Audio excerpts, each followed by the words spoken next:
Hello, my name is Ashley Burdett, and today we are going to talk about suicide in adolescent and teenage girls.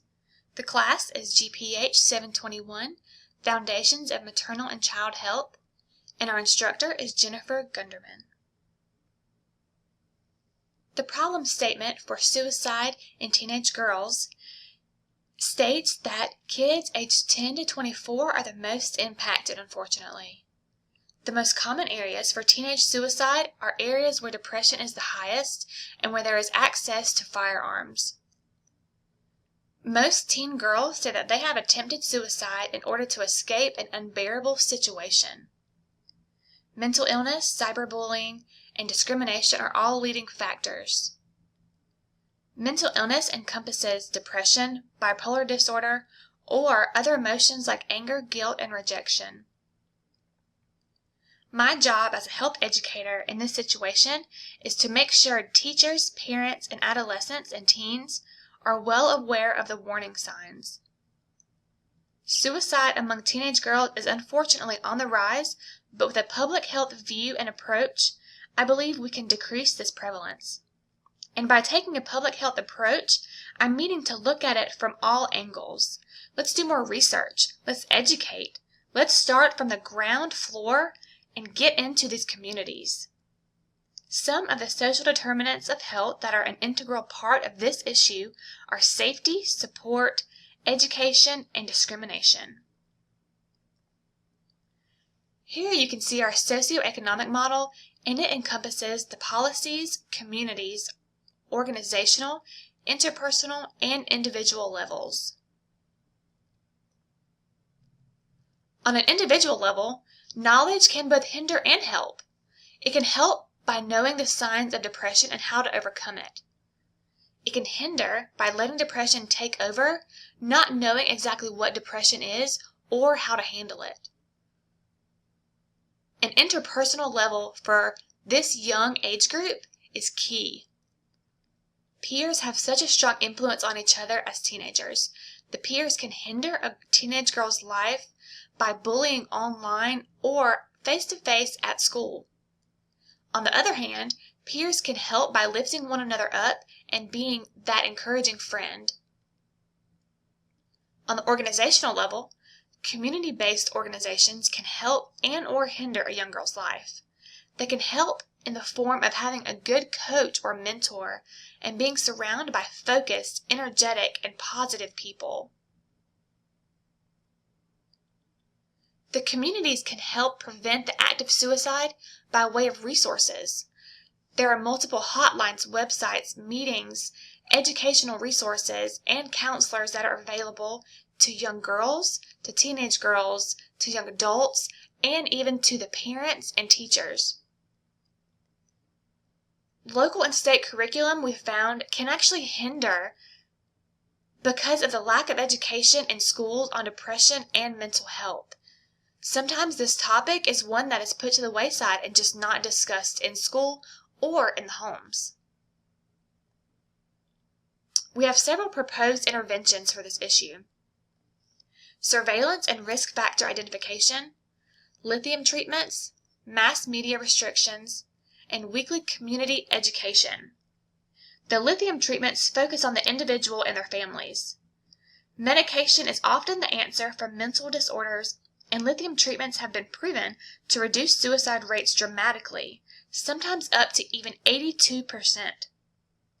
The mass media restrictions involve all levels of that socio-ecological model we saw previously. On the highest level, they can impact the policy levels and then trickle down. Mass media is the best forum to reach the largest number of people. With weekly community education, we can evaluate their knowledge consistently. We can interact with them, we can answer their questions, we can ask them questions, we can have question and answer forums, and we can have that one-on-one time and build those relationships. For the proposed evaluations, we need to know, are these interventions working? What can we change? What can we do better? What do our peers, the mentors, the counselors, what did they need more of from us? With the lithium treatments, we'll have clear doctor's reports to see their progress. Actually, for all of the interventions, we would also like to receive a report from the local hospitals stating the number of attempted suicides so we can compare and contrast. For the mass media restrictions, we would like to choose groups from a local middle and high school and evaluate them in the beginning of the school year and compare to the end of the school year.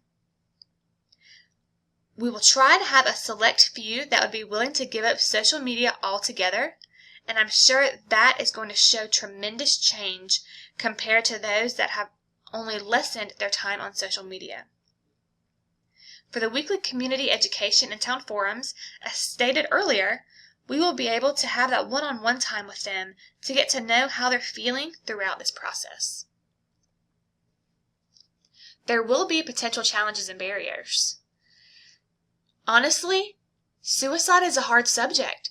It is. It's a hard subject to talk about, and for parents that has had a child that attempted suicide, for a teenage girl or young adult girl who feels her depression or her anxiety or the bullying is so awful that she would attempt this act, it's a hard subject to talk about.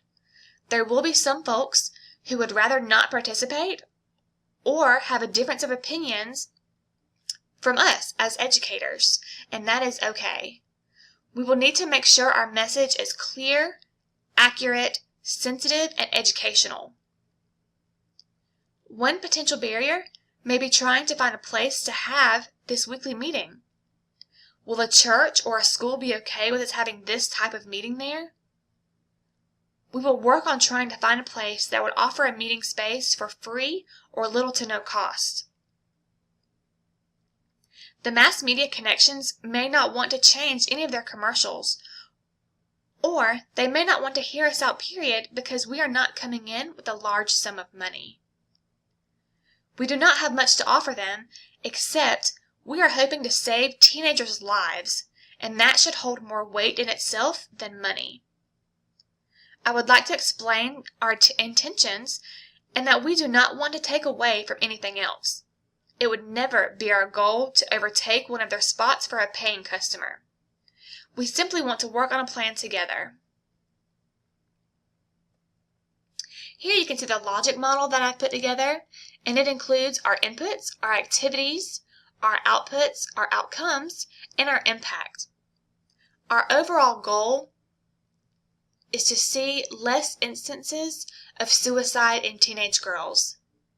And with these, with our inputs, our activities, our outcomes, with all of these put together, and including our educators, our researchers, our peers, those mentors and counselors that we talked about, with all of these put together, we are hoping to make a difference, and again, to lessen the instances of suicide in teenage girls.